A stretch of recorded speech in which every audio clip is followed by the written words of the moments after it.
You know, there is a trade made in the NBA today that definitely went overlooked. I mean, only a trade between the Brooklyn Nets and Miami Heat that definitely didn't involve a star player. The main point of the trade and the main player involved in the trade was Highsmith, not a player that many know about, probably a guy that the casual fan has probably never even heard about, so don't entirely blame you if you didn't catch it or didn't pay much attention to it, but he quietly is a productive role player that's now on a team that probably doesn't want him, definitely not a part of their long-term future, not a fit for the Brooklyn Nets who are likely heading toward a long-term rebuild, so he's likely going right back on the trade block and likely is available for the right price. And if this trade gives any indication about that price, it's not a very high one. Now keep in mind that the Miami Heat simply traded him and gave him up for that price due to being cheap, simply trading him to avoid the luxury tax, and side note, if the Lakers did that, I guarantee fans would be in an uproar about it. This is kind of similar to trading Dalton Connect or maybe a guy like Gabe Vincent, simply salary dumping them to avoid the luxury tax and not have to pay their contract and therefore pay the luxury tax. This is kind of what I'd compare that to. So now with him on the Brooklyn Nets, likely available and could be traded immediately thereafter. The only thing is that he can't be traded with another player due to the trade aggregation rule. Only can be traded by himself for a few months, so if we're making a trade for him, we can only do a 1-for-1 or 2-for-1 kind of trade. Can't take back multiple players through that trade, and obviously with the Lakers pushing the first apron, that's actually something that might help them and probably something they would want through a trade, but it might make it a bit more complicated if we're talking about multiple teams or multiple players being involved in said trade. So with that in mind here, we'll talk about why he could be a good option for them, what a trade would look like, what it would have to look like due to the trade rules I just mentioned, and if he would be worth trading for and trying to add to the Lakers rotation. So we'll talk about that and try to break it all down here. And well, to begin, if you have no idea who I'm talking about, Highsmith is a 28-year-old shooting guard small forward combo, is between the height of 6'5" to 6'7". Depending on what website you look at, it might tell you one, it might tell you the other, so maybe we'll just put him here at 6'6". And regardless though, he's a very talented 3&D wing, you know, kind of a product of the Miami Heat system, a guy that played in the G League and they picked him up thereafter, kind of developing him and turning him into a reliable rotation option. Started in 42 games for their team last season, playing 74 out of a possible 82 games, and throughout that time frame put up roughly 6.5 points per game, 3.5 rebounds per game, 1.5 assists per game, shooting 45.8% from the field, and a very impressive 38.2% from 3. And combined in the past 2 years now, has been a near 39% 3-point shooter, shooting roughly 43% from the corner, really being the definition of a 3&D option, as he's been a great defender in that time frame as well. Now you can't point to the numbers too much with him, isn't a passing lane pest like a Marcus Smart for example, is a very good on-ball defender and you have to use more of the eye test with that, really good at defending 1 through 3 and even 1 through 4 in some matchups, is a physical on-ball defender, very good at staying in front of his matchup, isn't too foul prone and doesn't take too many risks, which again does affect his steal numbers and what you can point to with it, but if you've actually watched him play then you know that he's a pretty good, disciplined defender out there. I mean, if you want to talk about the defensive numbers, you can a little bit with him. Last season averaging 1.3 steals per 36 minutes, also that being his career average per 36. Then if you want to talk about defensive BPM or defensive EPM, showing up positively on defense in both. Last season having a plus 0.9 defensive BPM rating, having a plus 0.8 career defensive BPM rating, all around proving to be a positive on defense and really a positive on both ends of the court, defensively kind of being his main thing and kind of his bread and butter. Like I said, a product of the Miami Heat system, and for role players like himself, that often does come through hard work and mainly on defense, and he's been showing it too. So now with him ending up in Brooklyn, not really a fit for him there, a hard-working 3&D option that doesn't have a ton of upside, is kind of what he is at this point and not a whole lot more of a ceiling to get to. I think he'd be a much better fit for a contender rather than a rebuilding team like the Brooklyn Nets. So that's where the opportunity to trade for him comes in. The only question being, what would we or what should we trade for him? Should it be a guy like Dalton Connect? Well, I probably wouldn't go that route.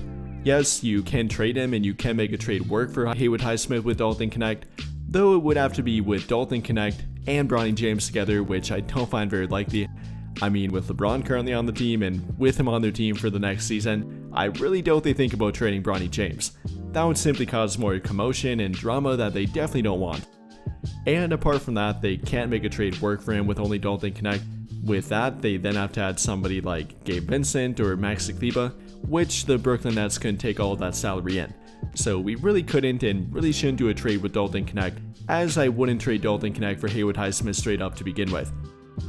So apart from that, we'd then have to trade a guy like Gabe Vincent, which I definitely would explore here for Haywood Highsmith. At that point, the Brooklyn Nets could take on that salary, only $5.9 million coming in, and they do have enough cap room left to absorb that, being one of the very few teams left that has cap space, and they're definitely willing to take all of it rather than spending it on a free agent or a player that can help them win games, which again they don't want. They're rebuilding and trying to tank for a higher draft pick, so I'm sure they would welcome the addition of a guy that would take up more salary cap space in their team, like Gabe Vincent, by trading away Haywood Highsmith, swapping Haywood Highsmith for Gabe Vincent with some draft compensation to come with it. And well, like I said before, with the trade kind of indicating that he's not worth that much, at least not in regard to the Miami Heat and what they gave up for him, I don't think it would take that much to get him. Unfortunately, we only have one second-round draft pick to offer here, that being the Lakers' 2032 second-round draft pick, and I'm not sure that will be quite enough to get Haywood Highsmith. Probably pretty close to it, but maybe not quite, even with Gabe Vincent. Ideally it would be, but might have to throw in a future first-round draft pick swap. That's the absolute most I would give up for him, but it might be worth it. If we're talking about trading Gabe Vincent and upgrading over him, I think Haywood Highsmith would fit the bill. Whether you're talking about the three-point shooting ability, Vincent shooting roughly 35% from 3 last season, and that is above his career average, then going to Haywood Highsmith, who shot 38.2% last season, being a 37.4% career 3-point shooter, a very impressive 40% plus corner 3-point shooter.